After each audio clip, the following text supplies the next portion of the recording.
What if the night of the 13th of November, 2015 wasn't just terror from bullets and bombs, but something ancient, something that hunts in the dark? Imagine Paris, the city of lights, where shadows don't just fall, they rise, where the screams weren't just from the living, but echoes of something far older, something that feeds on fear itself. Listen closely.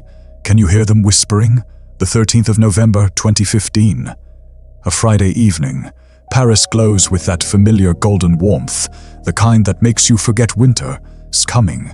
The cafés are packed, laughter spills onto cobblestone streets, and the Eiffel Tower stands like a sentinel promising safety. It is the kind of night where you feel invincible, where terror is something that happens in other places, to other people. But in this timeline, our timeline tonight, something else awakens when the violence begins. Meet Amira, 28, a freelance journalist who has been chasing stories about urban legends for a niche blog that barely pays rent. She is sitting at Café Le Carillon in the 10th arrondissement, nursing a glass of red wine that has gone lukewarm.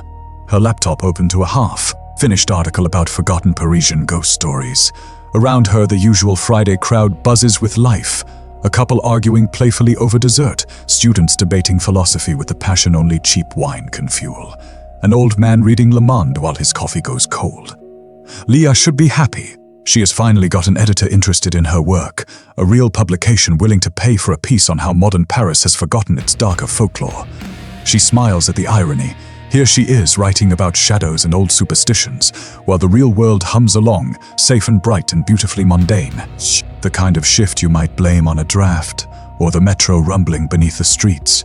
But Lutta feels it in her chest, a tightness, like the city itself is holding its breath. The temperature drops, just a degree or two, enough to raise goosebumps beneath her sweater. She looks up from her screen, scanning the cafe. Everything appears normal. The couple is still laughing. The students are still debating. The old man turns a page, but the shadows, they read too long, too dark. The evening sun has barely set, yet the corners of the room seem to pool with a darkness that doesn't take long. Leah blinks, shakes her head. Paranoia from too much research, she tells herself. When you spend your days reading about curses and hauntings, you start seeing ghosts everywhere. Her phone buzzes. A friend, Mark, texting from the Stade de France where he is watching the football match. Incredible crowd. You should be here. Lofty, her smiles. Types back a quick reply. See, everything is fine. People are at stadiums enjoying life. The world is exactly as it should be. Outside, a police car glides past, its presence reassuring. The officers inside look relaxed. Routine patrol, nothing to worry about. Leah exhales a breath she didn't realize she was holding. Of course she is being ridiculous. This is Paris. This is safety. This is home. But then she notices him, a man standing across the street, perfectly still. Not unusual. People wait for buses, for friends, for inspiration. Except his shadow. It stretches behind him, cast by the street lamp. But it is moving. Not with him, not with any breeze or passing car. It writhes, like something alive, like something trying to peel itself free from the pavement. Leans forward, squinting. The man turns and walks away, and his shadow follows normally now. Just a trick of the light. Has to be. She looks back at her laptop, but the words on the screen blur. Her article about forgotten folklore suddenly feels less like whimsy and more like warning. The old legends she has been researching. Stories of Paris built on ancient burial grounds. Tales of entities that feed on mass suffering. Whispers of something that sleeps beneath the Seine. They were always just stories. Weren't they? The cafe door chimes as someone exits, and Leah catches a reflection in the window. For just a moment she sees herself sitting there, but behind her, in the reflection, the other patrons have no faces, just smooth, dark voids where features should be. She whips around. Everyone is normal, smiling, human. She turns back to the window, normal reflections now. Her heart is hammering the wine, she thinks, or stress, or the fact that she hasn't slept properly in 3 days chasing this deadline. A young waiter approaches her table, refilling her water glass. "Everything all right, mademoiselle? You look like you've seen a ghost." He grins, pleased with his own joke. Lee forces a laugh, just working on a spooky article, getting too into character. A writer. Old Parisian legends, shadows that hunt, things that feed on fear. The waiter, his smile falters just for a heartbeat. "Well," he says quietly, "let's hope they stay legends, eh?" As he walks away, Lutta notices his shadow lingers a fraction of a second too long before following. Number she is imagining it. She has to be. The cafe lights seem dimmer now, though no one else appears to notice. That couple is still laughing, but the sound is strained, hollow. The students' debate has gone silent, and they are staring at their phones with growing unease. The old man's newspaper has slipped from his hands, and he is staring out the window at nothing, or at something only he can see. Phew, buzzes again, news alerts, multiple explosions. The stadium, gunfire at a concert hall, panic spreading through the 10th and 11th arrondissements. The words blur together, impossible, unreal. She stands, her chair scraping loud in the suddenly quiet cafe. Everyone is on their phones now, faces draining of color as the news spreads like contagion. This can't be happening. Not here, not tonight. But through the window, Leah sees something worse than the distant sirens, worse than the screams beginning to echo down the boulevard. The shadows, all of them, every dark shape cast by street lamps and buildings and fleeing people, they removing wrong, stretching, reaching, separating from their sources like oil slicks given hunger and intent. And in that moment, as the first gunshots crack through the evening air blocks away, Leftia understands with absolute bone-deep certainty the attacks aren't teeth a real horror. They read just the doorway, just the key turning in a lock that should have stayed sealed. Something is waking up, something that has been waiting beneath this city for centuries, waiting for enough fear, enough death, enough raw terror to finally claw its way into the light, or rather, into the darkness. Because as Lutia watches, frozen, a shadow detaches from the wall beside her. Not cast by anything, not connected to any source. It moves across the floor with purpose, with intelligence, and it brushes against her arm. Ice cold, solid as flesh but wrong, so fundamentally wrong. And in her ear, in a voice like wind through a crypt, it whispers a single word she does, to understand but feels in every cell. Finally, while Louis Rousseau felt shadows breathing in that quiet café across Paris at the Stade de France, 80,000 souls roared as France battled Germany on the pitch. Mark Keller, a construction worker with a scarf wrapped tight around his neck, screamed himself hoarse in Section K. Beside him, strangers became brothers under the floodlights. This was sanctuary. This was joy. Security guard Amira Benoit stood near Gate H, watching the sea of faces. 15 years on the job, she'd seen fights, drunks, pickpockets. Nothing she could handle. Her radio crackled, something about heightened alert downtown. But here, under these blazing lights, all felt normal. Then, at 9:20 p.m., the earth shattered. The first explosion tore through the northern entrance. Not just sound, a physical blow that punched the air from Mark's lungs. The stadium lights flickered. In that half-second of darkness, Mark saw something impossible. Black smoke from the blast didn't rise. It crawled down the walls, across the seats searching. When the lights returned, chaos erupted. 80,000 people surged toward exits, screaming, trampling. A second explosion rocked the east gate, then a third. Each boom sent tremors through the concrete, and with each blast the shadows thickened. They weren't smoke. They moved with purpose, slithering through the panicked masses like serpents tasting prey. Amira's training kicked in. Orderly evacuation. Follow the green lights, she bellowed, directing a family towards safety. A young girl clutched her mother's hand, tears streaming. Amira lifted the child over a fallen barrier, her voice steady despite the terror clawing at her throat. "You are safe. Ivy got you." For a moment, just a moment, humanity triumphed. Strangers helped strangers. Mark pulled an elderly man to his feet. A teenager formed a human chain with his friends, guiding the disoriented toward the tunnels. This was Paris. They would survive. But then the whispers began. Mark heard it first, a wet, guttural hiss that slithered beneath the screams. He turned behind him in the shadowed recess between bleachers. Something watched, a shape tall, formless.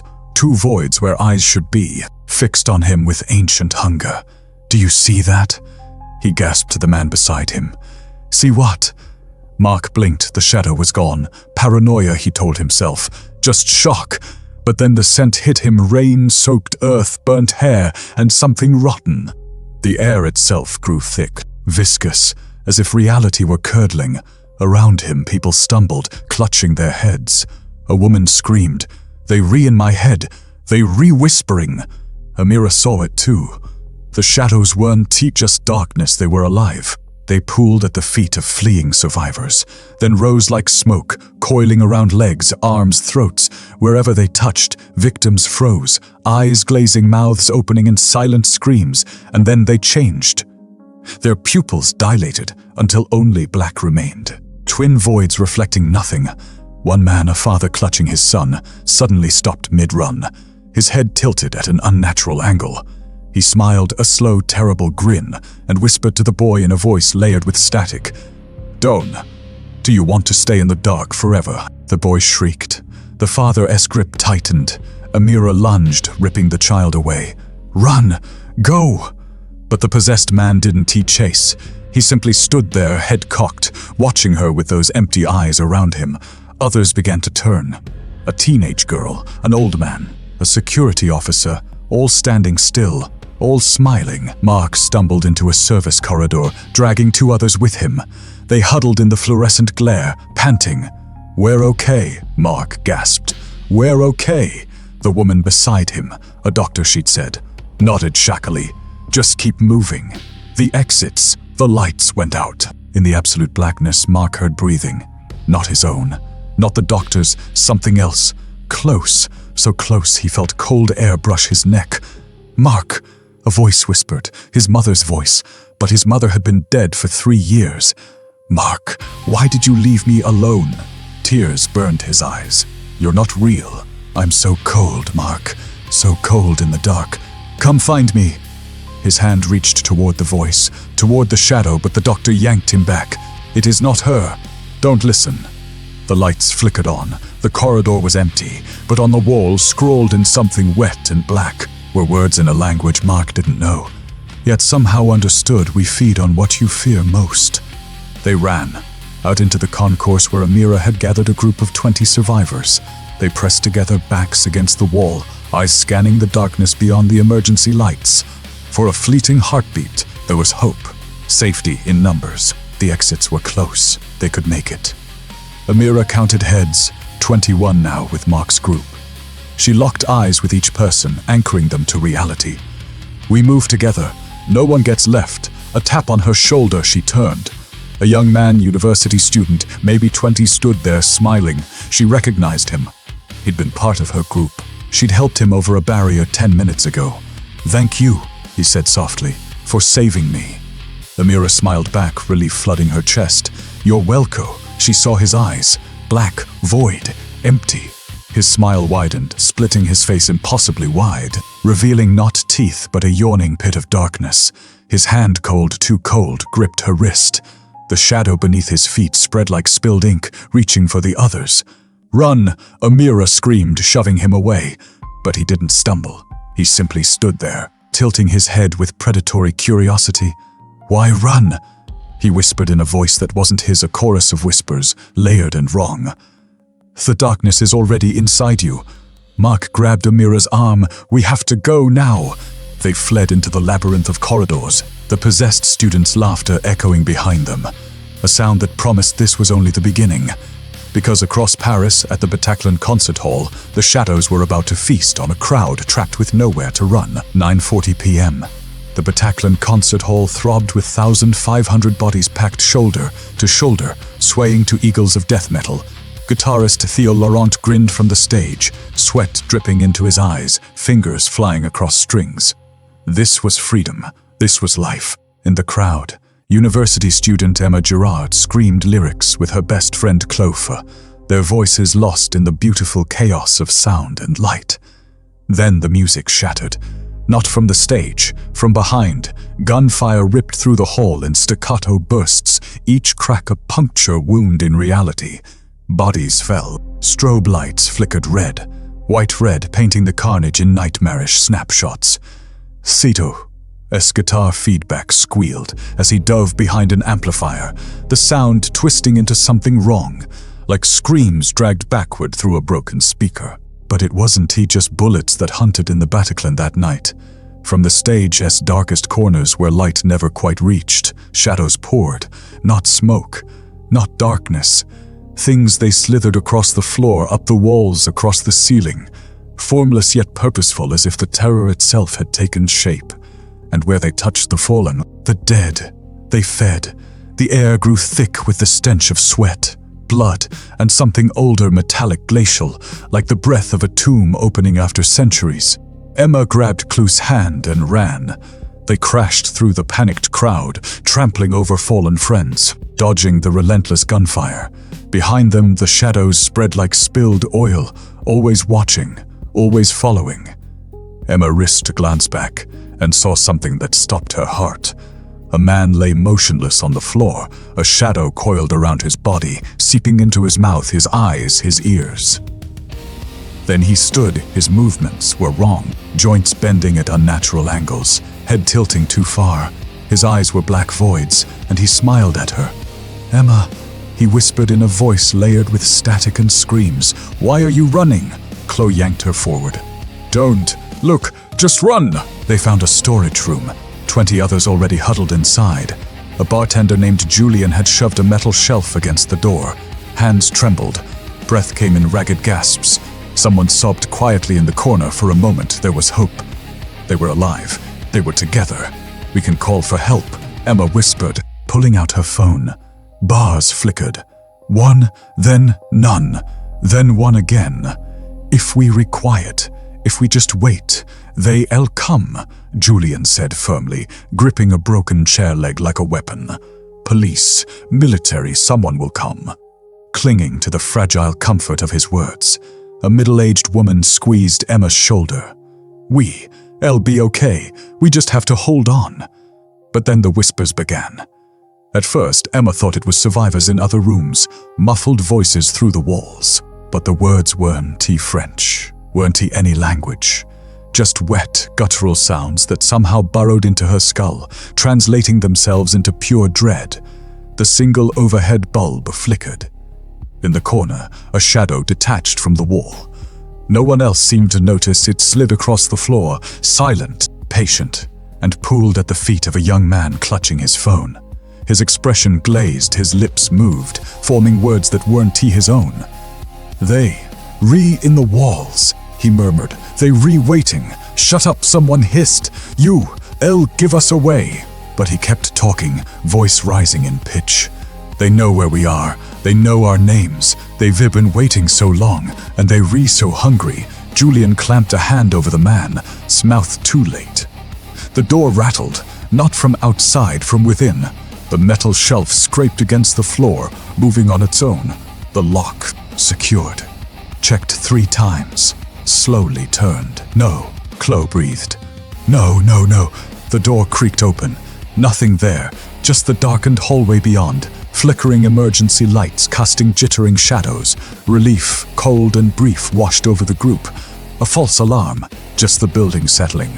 A voice called from the darkness, soft, familiar. Emma, is that you?" Emma's breath caught. That voice. She knew that voice, Theo. She whispered, the guitarist. She'd met him once before the show, helped him carry equipment. "Theo, you're alive." "Emma, thank God," Theo's voice echoed from the hall. "I found a way out, through the back. But I need help. I'm hurt, please. I can't do this alone." Hope surged through Emma's chest. Rescue. She stumbled toward the door, but Chloe grabbed her arm. "Don't," Chloe hissed. "Something's wrong. He needs help." "Emma, listen, Chloe's eyes were wild with terror. "Theo didn't know your name. You never told him." Emma froze. Chloe was right. They'd spoken for maybe 30 seconds. He'd called her kid. Never Emma, never her name. From the hallway, the voice called again. Still Theo's, but wrong now that Emma listened.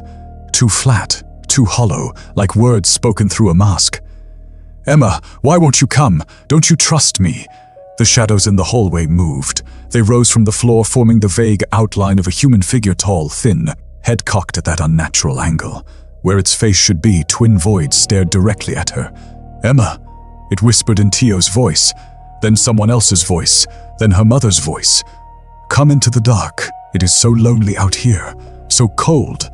The door slammed shut, but not from outside. The possessed man, the one who'd been whispering, stood with his hand on the door, eyes black, grin splitting his face.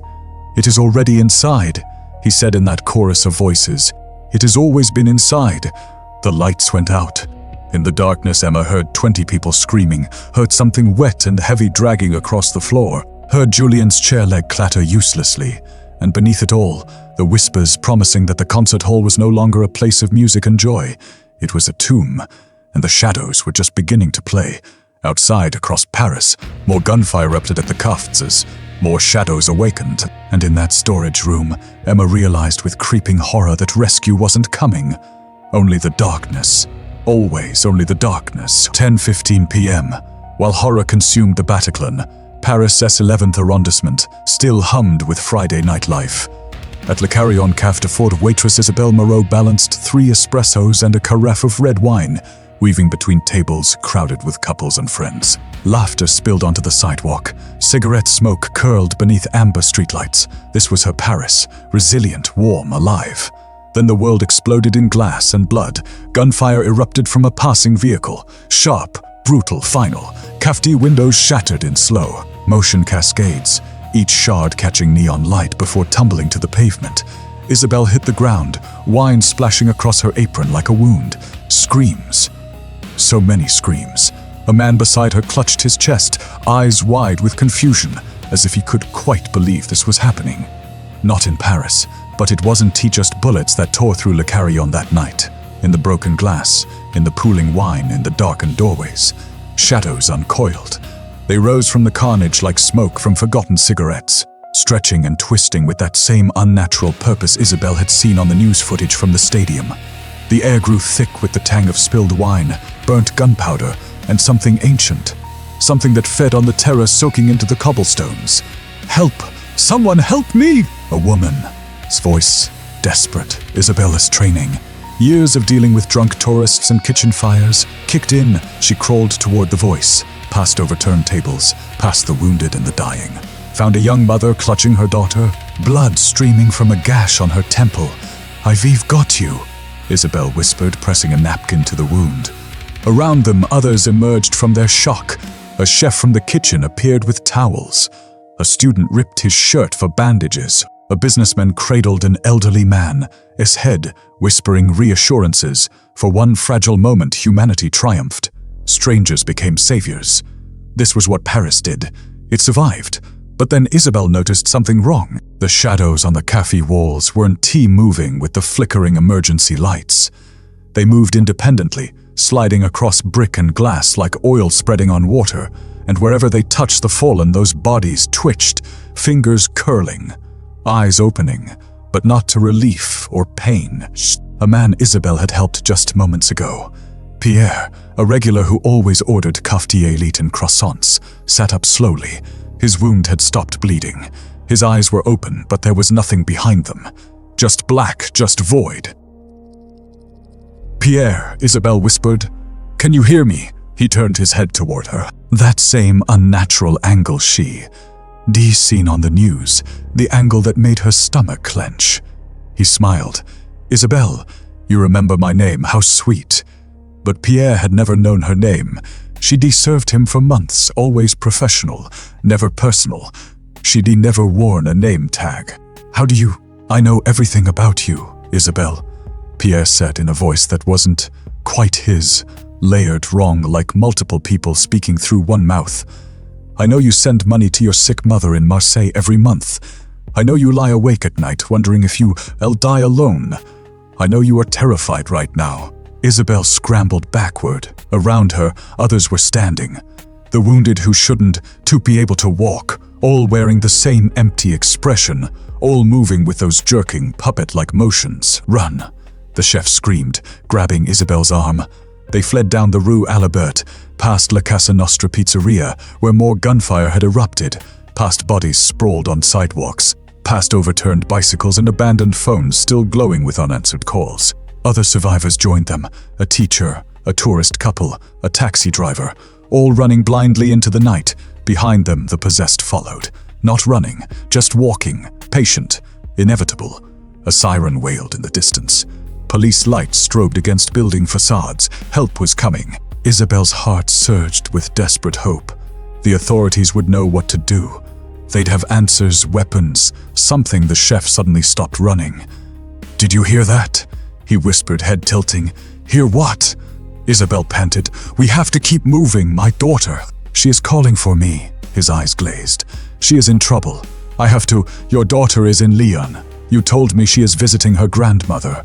Isabel grabbed his shoulders, shaking him. "Listen to me. It is not real." But the chef's pupils were already expanding, black bleeding into brown, consuming the whites.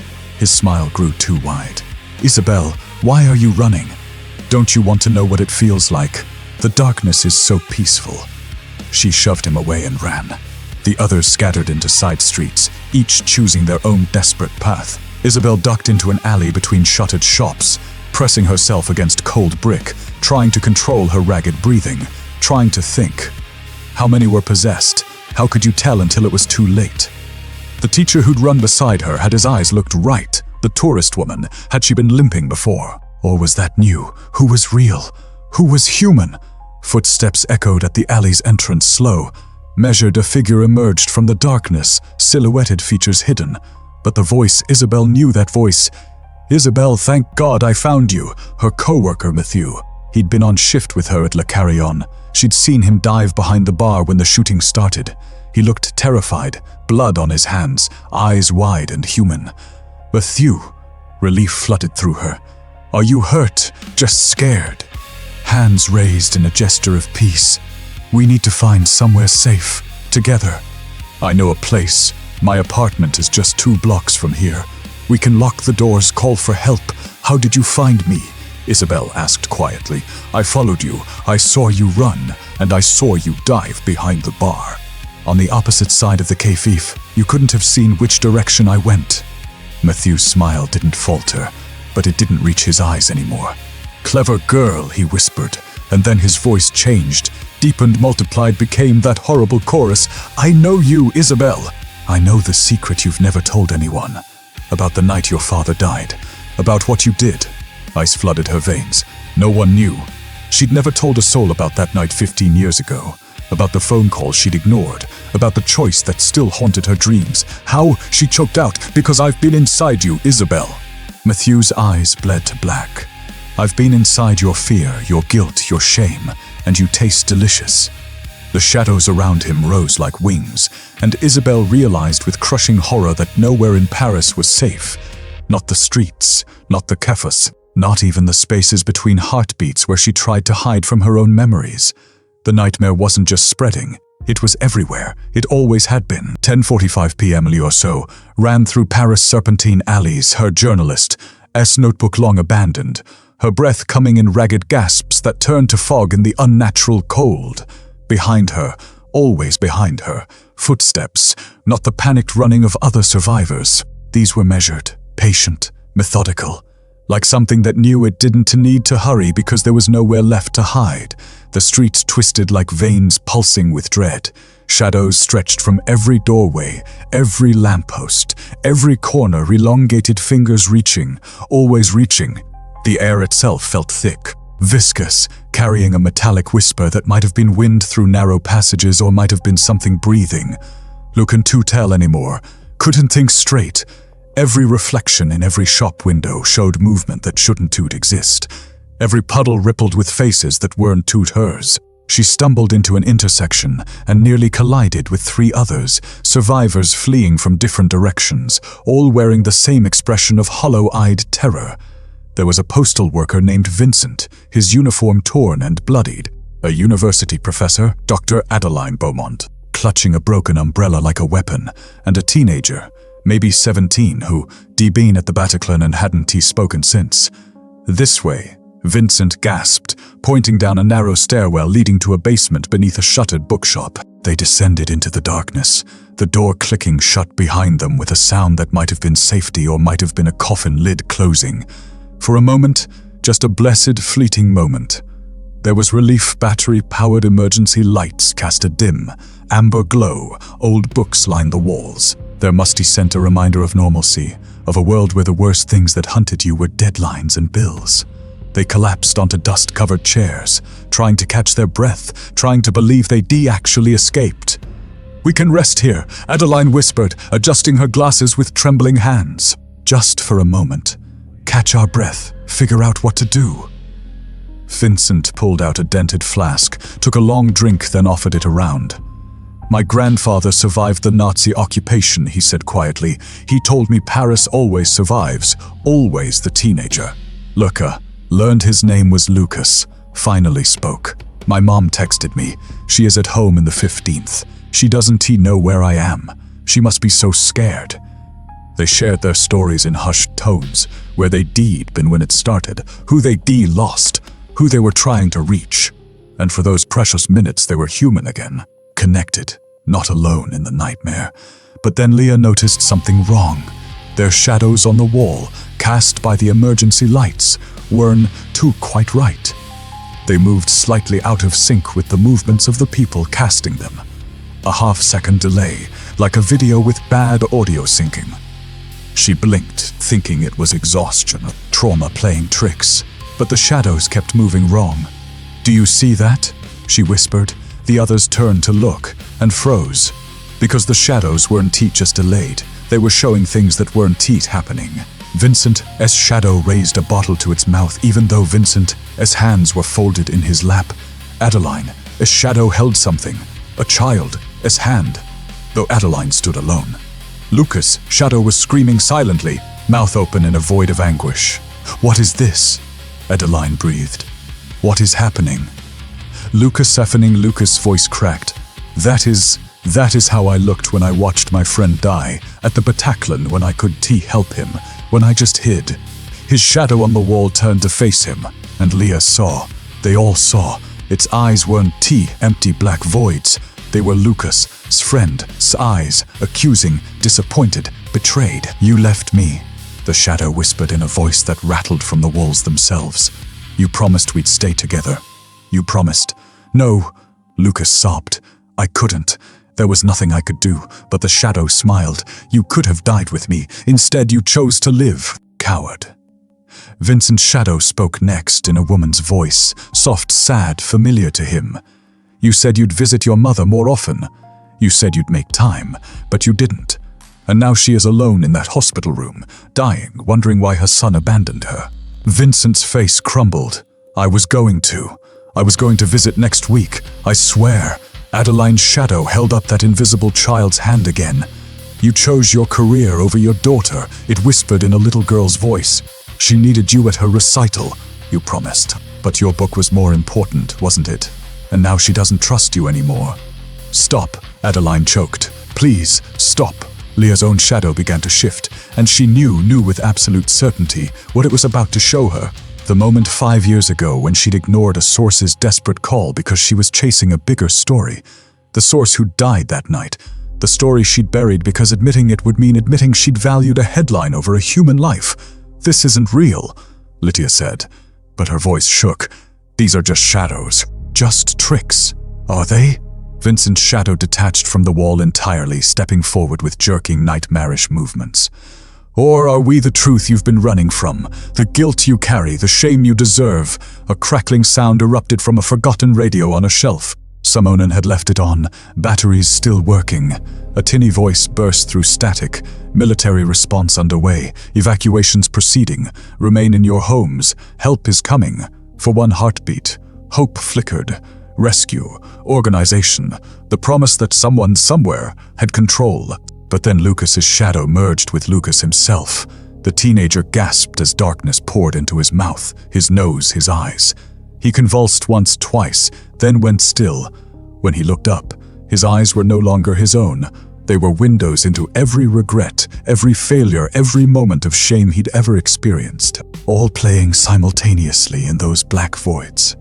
"It was always inside me," he whispered in that chorus of voices. "The darkness, the guilt. I didn't need shadows to hunt me. I've been hunting myself all along." He turned to the others, head tilting at that impossible angle. "And so have you." The other shadows lunged forward, not to kill, but to merge. to unite the hunters with the hunted, to prove that the real monster wasn't some supernatural force from beyond. It was the voice in the back of your mind that whispered you weren't good enough, that you'd failed, that you deserved this. Leah ran, back up the stairs, into the fog-choked streets, knowing with sick certainty that she wasn't running from the shadows anymore. She was running from herself, and across Paris as institutional authority crumbled and the city descended into chaos. 1,000 survivors learned the same horrifying truth. The shadows weren't invading Paris. They'd been there all along, waiting, patient, feeding on the darkness that lived in every human heart. 11:30 p.m., Hospital St. Louis emergency room. Dr. Nadia Kassim had worked through earthquakes, terrorist attacks, flu pandemics. 20 years in emergency medicine had taught her to compartmentalize, to focus, to save lives.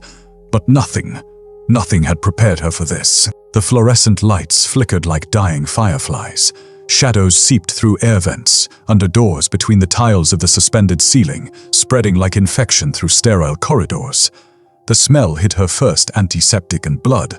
Yes, but underneath, something fouler, decay. Not the clean decay of death, but something older, something that shouldn't exist in a place built to heal. Wounded poured through the doors, Bataclan survivors with gunshot wounds, café victims with shrapnel embedded in flesh, stadium refugees with broken bones from stampedes, but mixed among them were others, patients whose eyes were just slightly wrong, whose movements were fractionally too smooth, whose shadows on the linoleum floor moved independently. Testing, probing. A nurse, Sophie, who worked beside Nadia for 8 years, suddenly stopped mid-triage. Her head tilted. Dr. Kassim, the patient in bed 7 needs immediate attention. Nadia glanced at bed 7. Empty. Sophie, there is no one. He is dying. Dr. Sophie's smile was all wrong. Did you hear him screaming? And Nadia did hear it. A scream that existed only in her mind, crawling through her synapses like parasites. She shook her head violently. Sophie, look at me. Look at your hands. Sophie looked down. Her hands were black from fingertip to wrist, as if dipped in ink. The darkness spread up her arms, veins bulging with shadow instead of blood. She giggled, a sound like breaking glass. Don't worry, doctor. The treatment is painless. Nadia backed away. How many of her staff were already compromised? How many patients entering her ER were really victims? And how many were shadow vessels hunting for new hosts? Across the city at the Préfecture de Police, Detective Henri Marchand stared at a map covered in red pins. Each pin marked an attack site. Each attack site formed a pattern. Concentric circles spreading from a central point in the 10th arrondissement. Not random, deliberate. They not just attacking, he muttered, drawing connecting lines. They spreading like a plague vector, patient 0 somewhere in the city center radiating outward. Leaned over his shoulder. If we find the source, maybe we can. What? Contain it. Henry, look at the reports. These things aren't biological. They not even physical. But Henry felt a spark of hope. A pattern meant logic. Logic meant solutions. Everything has a source. Everything has rules. We find the center. Roussel nodded slowly. I'll coordinate with the military. If we can establish a perimeter. The lights went out. Emergency generators kicked in 3 seconds later, bathing the station in red. But in those 3 seconds of darkness, Henry heard movement. All around them. The rustle of clothing, the scrape of shoes on tile, the wet sound of breathing. When the lights returned, the station looked the same, but Henry's instincts, honed by 15 years on the force, screamed that something was wrong. Roussel, he whispered. How many officers were in this room when the lights went out? 7. Why? Henry counted. 8 people stood in the emergency command center, all in uniform, all looking perfectly normal, except one of them shouldn't exist. Who is securing the west entrance? He asked casually. All 8 officers responded simultaneously. Officer Bernard. Henry's blood froze, because Officer Bernard had died 3 hours ago at the Bataclan. Henry had seen the body. Back at the hospital, Nadia made a desperate decision. She gathered the staff she knew were real. the ones she'd personally watched continuously since before the attacks began, and quarantined a section of the pediatric ward, sealed the doors, set up UV lights, thinking maybe these things couldn't survive full spectrum light like some kind of vampiric infection. For one glorious moment it worked. The shadows recoiled from the blazing lights. A young girl, maybe 9 years old, blinked, the black fading from her eyes, her own terrified brown eyes emerging. She gasped, "Maman," and burst into tears. "We can do this," Nadia breathed, hope surging through her exhaustion. "Uva lights. We can fight this." But then the power grid failed. Not just the hospital, the entire arrondissement. Backup generators sputtered and died. The UV lights flickered out, and in the sudden, absolute darkness, the shadows exploded. They didn't come from outside. They came from within, from every patient, every visitor, every person who'd carried even a trace of fear or guilt. The shadows had been dormant, waiting, patient, and now, in the perfect darkness, they erupted like tumors, metastasizing through tissue. Nadia ran through the corridors, guided only by emergency exit signs glowing faintly green. Behind her, she heard screaming. Not pain. Worse, recognition. People seeing their own demons made manifest. A mother wailed, "My baby. Someone took my baby." Clutching empty air, hallucinating the child she'd lost to miscarriage years ago, the guilt weaponized into visceral torment. An elderly man cowered in a corner, staring at a young soldier who wasn't there. "Je suis désolé, I couldn't save you. The war! The war!" Reliving Algeria. Reliving failure. The shadows knew exactly which wounds to reopen. A teenager clawed at his own face, screaming, "Get out of my head! Get out!" As the shadows forced him to experience every cruel word he'd ever spoken, every friend he'd betrayed, every moment of shame amplified into unbearable psychological torture. Nadia stumbled into a supply closet, slammed the door, pressed her back against it. Her hands trembled. In medical school, they'd taught her to handle mass casualties, pandemics, bioterrorism. But how do you fight an enemy that weaponizes the human psyche itself? How do you heal that? At the police station, Henry cornered Roussel in the evidence room. "Tell me something only the real Roussel would know. The night we celebrated your daughter's birthday, what did she wish for?" Roussel smiled. "She wished for a pony. You brought her a toy horse. She cried because she wanted a real one." Henry's grip on his service weapon loosened. "That was right. That was exactly. But Henry," Roussel continued, his smile widening unnaturally, "my daughter died 6 years ago, leukemia. Don't you remember? You were at the funeral." Henry's world tilted. Roussel didn't have a daughter, had never had a daughter. That memory was false. The shadow had fabricated it, planted it, made Henry believe. "Who are you?" Henry whispered. "I'm everyone you've ever failed to save. Detective." Roussel's eyes bled to black. "Every case you couldn't solve. Every victim who died while you chased the wrong lead.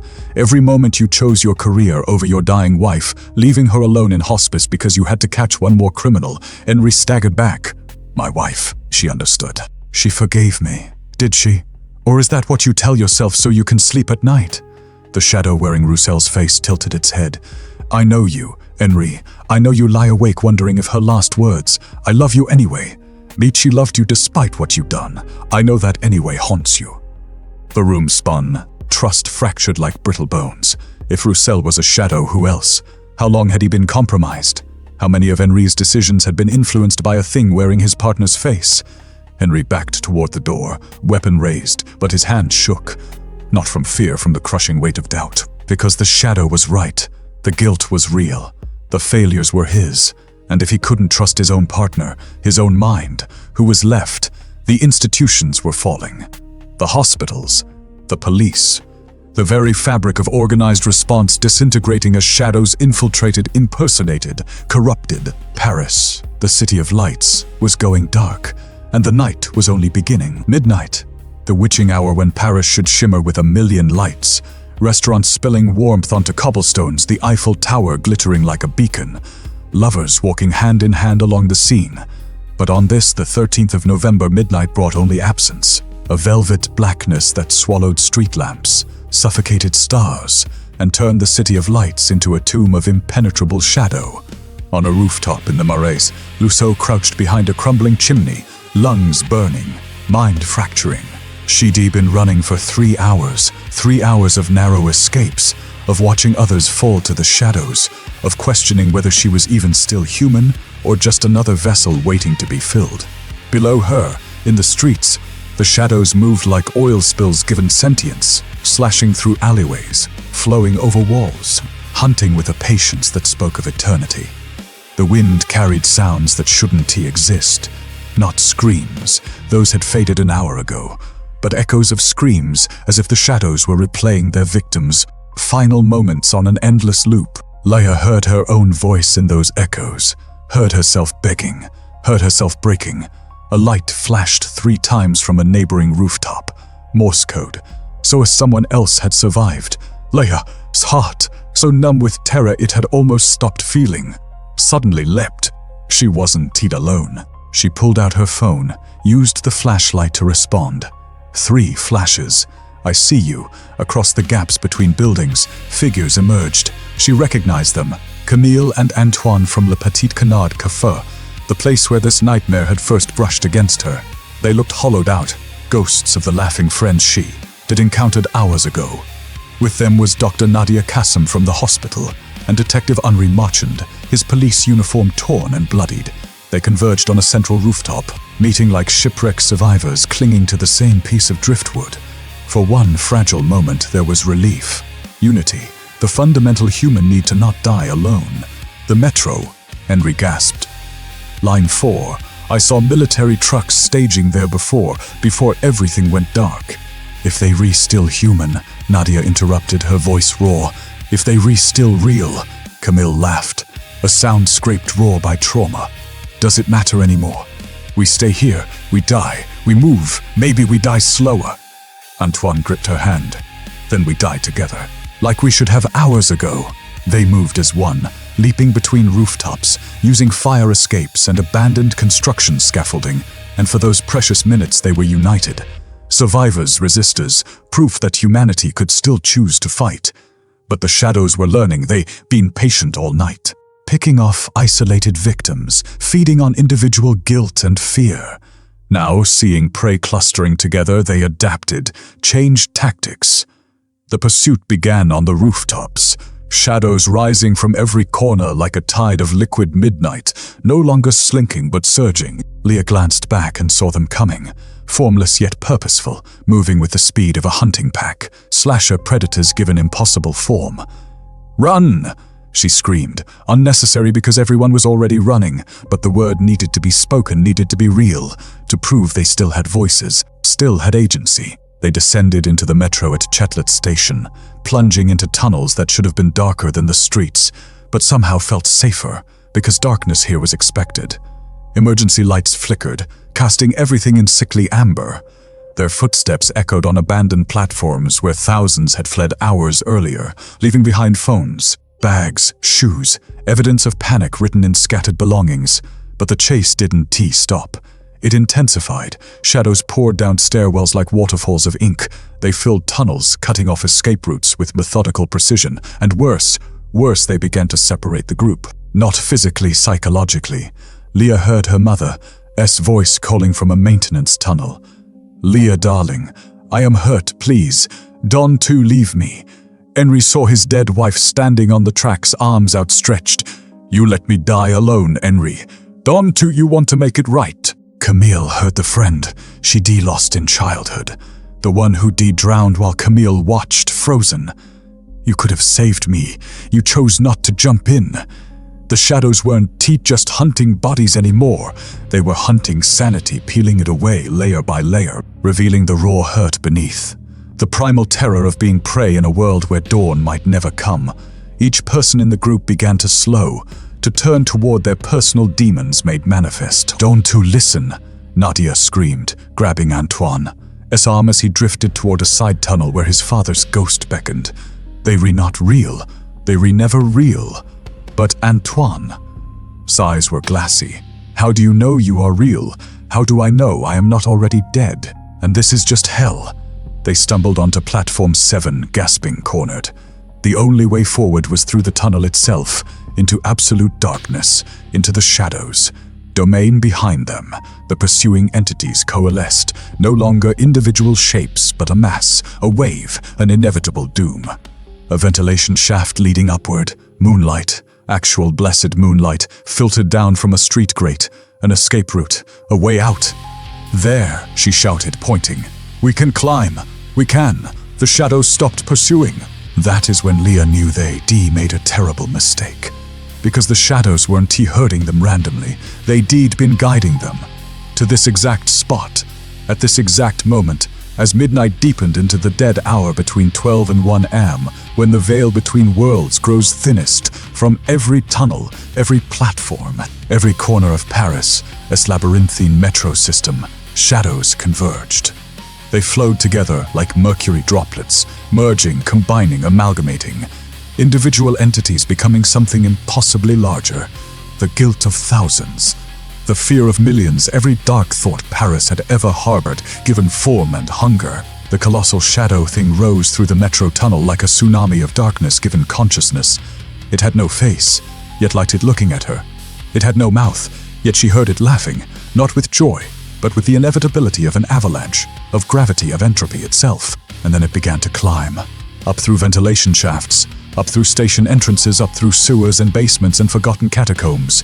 The merged entities surfaced across Paris simultaneously, 1,000 tendrils of impossible darkness erupting from underground. Leah and the others scrambled up the ventilation shaft, emerged onto the street near Châtelet, and witnessed the horror reaching its apex. The entity, tendrils wrapped around the Eiffel Tower, the Iron Monument, symbol of Paris, of enlightenment, of human achievement, fought back with its remaining lights. But one by one, the bulbs shattered. One by one, the lights died. The darkness squeezed, and the tower groaned like a dying giant. "Monday dew," Henry whispered. "It is not just hunting anymore, it is claiming." The shadow entity spread across the Parisian skyline like a canopy, a false sky of pure darkness blotting out even the moon. And with each light it devoured, street lamps, building windows, car headlights, even phone screens, it grew stronger, more solid, more real. Camille collapsed to her knees, all fight draining from her. How do you fight that? How do you fight the night itself? Antoine pulled her close, tears streaming down his face. "You don't. You just hold on to what matters until the end." Le stared at the entity consuming her city, her mind screaming with a question that had no answer. If the shadows were manifestations of human darkness, of collective guilt and fear, what did it mean that they'd grown large enough to swallow Paris whole? Had the city's darkness always been this vast, just waiting for an excuse to emerge? Or had the attacks tonight simply been the match that ignited a powder keg that had been building for decades, centuries, millennia? The entity's tendrils reached toward them across rooftops, patient, inexorable, hungry. And Lexa realized with crushing finality the end wasn't near. The end was here. 1:17 a.m. The Eiffel Tower loomed against a starless void, like a skeletal finger clawing at a sky that no longer existed. Once it had been a monument to human ingenuity, a beacon declaring Paris as place among the world's great cities. Now, wrapped in coils of living darkness, it was a tombstone.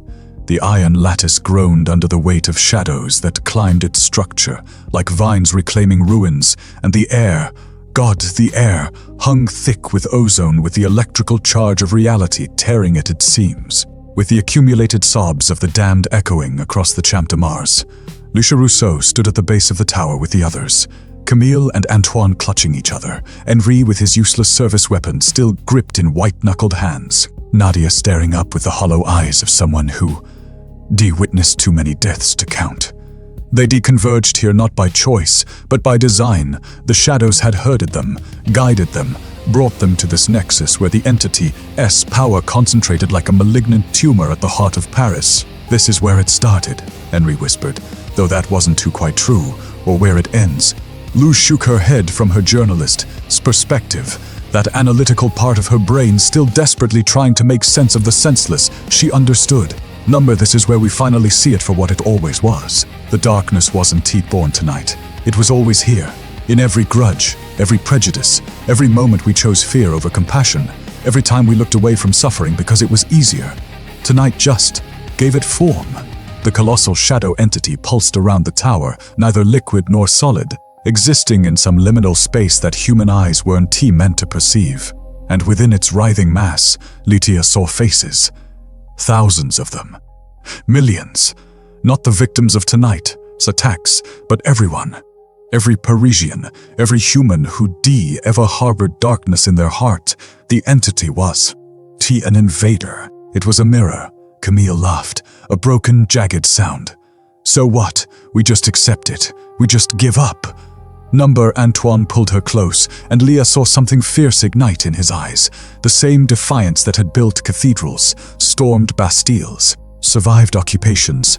If this is the end, then we end it standing. Together human, they want our darkness. Fine, but they don't get to erase the light we carried too. For one fragile heartbeat, the group drew together, not just physically, but existentially. Leah felt it, the warmth of shared humanity, the stubborn refusal to go gently, the defiant spark that insisted life mattered, that love mattered, that even in the face of cosmic horror, the simple act of holding another person's hand was an act of rebellion. "We are Paris," Henry said quietly, and it sounded like a prayer. "We've survived plagues, revolutions, wars. We've always survived." They stood together beneath the tower, 5 fragile humans facing an entity born from humanity as collective shadow, and for that moment, that impossible moment, it felt like enough. But then the entity spoke. Not in words, in visions, direct transmission into their minds, bypassing language entirely, forcing them to experience. Nautia saw herself, but different. A version who answered that phone call 5 years ago, who saved her source, who broken the story that exposed corruption and saved lives. She saw the awards, the acclaim, but more importantly, she saw herself sleeping peacefully, unburdened by guilt. She saw the life she could have lived if she made one different choice, and then the entity ripped it away, forcing her back into her guilt-soaked reality. "This is what you'll never have. This is what you destroyed with your ambition." Camille screamed as she saw herself diving into the water, saving her childhood friend, growing up whole instead of fractured by survivor. Sis guilt, she saw the woman she could have been. Confident, unburdened, free.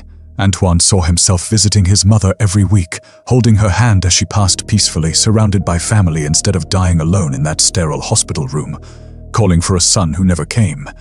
Henry saw himself retiring early, spending his wife's final months at her side instead of chasing cases, hearing her say, "I love you." Nadia saw herself choosing her daughter over her career, attending recitals, being present, building a relationship that wasn't haunted by absence and resentment. The shadows didn't just show them what could have been. They made them feel it. The warmth, the peace, the redemption, and then they stripped it away with surgical cruelty. Hearts shattered under the weight of alternate lives, of roads not taken, of the impersonal cosmic indifference that insists every choice creates a ghost of what might have been. "Stop," Camille sobbed, collapsing. "Please, stop." But the entity had no mercy because it wasn't cruel. It wasn't even conscious in any way humans understood consciousness. It was simply hungry, and guilt was the richest feast. From somewhere deep within the shadow mass, Lytia saw a light. Small flickering. A phone screen, someone filming, someone witnessing, someone refusing to let the darkness erase the truth. For one desperate second, she thought maybe if the world saw this, if people understood what they were facing, the light went out, and then every light in Paris went out. Not gradually, not one by one. All at once, as if a switch had been thrown on the entire city. The tower's iron skeleton disappeared into absolute blackness. The street lamps died. The glow from distant buildings vanished. Even the stars, those pinpricks of ancient light that had witnessed empires rise and fall, were swallowed. The shadows consumed everything. Leah felt it happening to her. Not death, but something worse. Erasure. The entity didn't kill its victims. It absorbed them, integrated them, made them part of its ever-growing mass. She felt her consciousness stretching, thinning, her sense of self dissolving like sugar in water. Around her, the others were experiencing the same horrifying transformation. "I don't want to forget who I am," she heard Camille whisper from somewhere in the darkness. "Please, I don't want to." Silence, not the absence of sound, but the presence of void. The kind of silence that exists in deep space, in the moments before the Big Bang, in the eternal nothing that waits on the other side of everything. Paris, the city of lights, became a city of shadows, not destroyed, transformed. The buildings still stood, but they were hollow now, monuments in a necropolis, inhabited only by the darkness humanity had always carried, but never acknowledged. The entity spread beyond Paris, because of course it did. Because the darkness in human hearts isn't limited by geography. It pulsed outward through France, across Europe, around the globe. Not as an invasion, but as an awakening. Every city, every town, every human settlement that had ever harbored fear, guilt, hatred, or grief became a feeding ground. And the worst part, the part that would haunt anyone who knew this alternate timeline, as truth, was that the entity didn't change humanity. It simply revealed what had always been there. The monsters weren't foreign, they weren't invaders from another realm. They were us. They had always been us. The 14th of November, 2015.